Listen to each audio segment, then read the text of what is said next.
Hi అండి, అందరికీ నమస్కారం. వెల్కమ్ టు మై ఛానల్ వంటిల్ వీఆర్.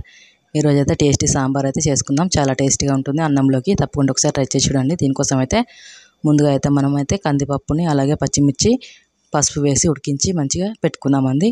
తర్వాత టమాటాలు, ఉల్లిపాయలు, పచ్చిమిర్చి, కరివేపాకు అలాగే వెల్లుల్లి, జీలకర్ర వేసి దంచుకొని పెట్టుకున్న ముద్ద, అలాగే సోరకాయ, దోసకాయ, ములక్కాయలు కోసి మంచిగా పెట్టుకోండి. ఇప్పుడైతే బౌల్ పెట్టుకొని దాంట్లోకి ఆయిల్ అయితే వేసుకున్నాం. ఆయిల్ వేసుకొని ఆయిల్ వేడెక్కిన తర్వాత జీలకర్ర, ఆవాలు వేసుకొని వేయించుకుందాం. అలాగే ఎండుమిర్చి కూడా వేసుకుందామండి. వేసుకొని వేయించుకున్న తర్వాత జీలకర్ర, వెల్లుల్లి దంచి పెట్టుకున్నాం కదా, దాన్ని వేసుకొని ఒకసారి కలిపేసుకుందాం. కలిపేసుకున్న తర్వాత ఇప్పుడు దీంట్లోకి మనం ముందుగా అయితే కరివేపాకు వేసుకుందాం. తర్వాత ఉల్లిపాయ ముక్కలు, పచ్చిమిర్చి వేసుకొని ఒకసారి కలుపుకుందాం. కలుపుకున్న తర్వాత ఇప్పుడైతే మనం ఉప్పు వేసుకుందామండి. ఉప్పు, కొద్దిగా పసుపు వేసుకొని ఒకసారి కలిపేసుకొని ఫ్రై చేసుకుందాం. ఉల్లిపాయలు అయితే ఫ్రై అయిపోయినాయి. ఇప్పుడు టమాటా ముక్కలు వేసుకుందామండి. ఒక 2 చిన్న సైజు టమాటాలు ఇలా కట్ చేసుకొని వేసుకొని ఒకసారి కలిపేసుకుందాం.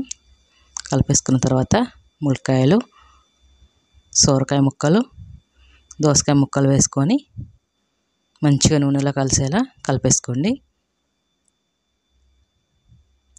టిఫిన్ సాంబార్ వేరే ఉంటుంది, ఇదైతే రైస్లోకి సూపర్ ఉంటుంది. ఒకసారి మొత్తాన్ని కలిపేసుకొని మూత పెట్టుకొని కొద్దిసేపు మగ్గనిద్దాం. చూడండి, వాటర్ అయితే వచ్చేసి ముక్కలు మగ్గడం స్టార్ట్ అయింది కదా. ఒకసారి కలిపేసుకుందాం. కలిపేసుకున్న తర్వాత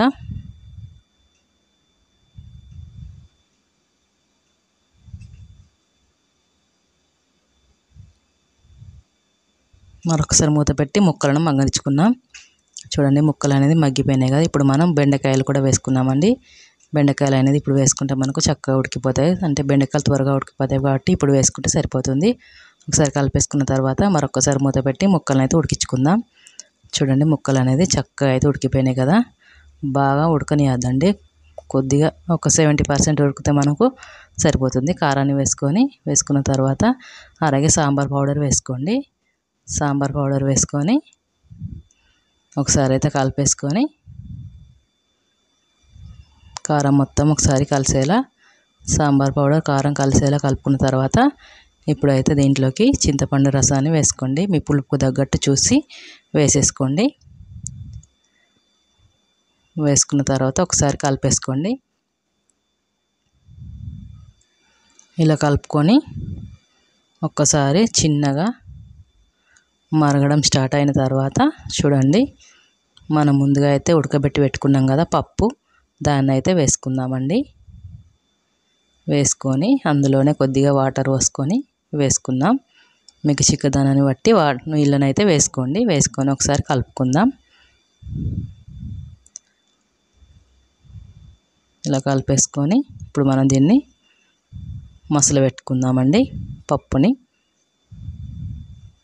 పప్పు అనేది మనకి ఎంత మసిలితే అంత టేస్టీగా వస్తుంది. చూడండి, చక్కగా అయితే మసిలిపోతుంది కదా. ఒకసారి అయితే కలుపుకుందాం. కలుపుకొని ఆల్మోస్ట్ ముక్కలు కూడా ఉడికిపోయినాయండి. ఇప్పుడైతే లాస్ట్లోకి కొత్తిమీర కూడా వేసుకుందాం. పప్పు మనకు సాంబార్ అనేది ఎంత మసిలితే అంత టేస్ట్ వస్తుంది. పప్పు కూడా కొద్దిగా మసలు పెట్టుకుంటే మనకు అనేది టేస్ట్ వస్తుంది. చూడండి, చక్కగా అయితే పప్పు మంచిగా మరిగిపోయింది. ఇప్పుడైతే మనం స్టవ్ అయితే ఆఫ్ చేసుకుందాం. ఆఫ్ చేసుకొని పప్పును దింపేసుకుందామండి. దింపేసుకొని పక్కనైతే పెట్టేసుకుందాం. చూడండి, కొద్దిసేపటి తర్వాత ఆవిరంతా వెళ్ళిపోయిన తర్వాత సాంబార్ అయితే చాలా చాలా సూపర్ ఉంటుంది. తప్పకుండా ఒకసారి ట్రై చేసి చూడండి. వేరొక బౌల్లోకి అయితే వేసుకుందాం. చూడండి, సూపర్ ఉంటుంది రైస్లోకి. ఒకసారి తప్పకుండా ట్రై చేసి చూడండి. అలాగే మీకైతే మన ఛానల్లో వీడియోస్ నచ్చినట్లయితే please subscribe, like, please support అయితే చేయండి ఫ్రెండ్స్. ప్లీజ్ సపోర్ట్ చేయండి. ఇప్పుడైతే దీన్ని రైస్లోకి వేసుకుందాం.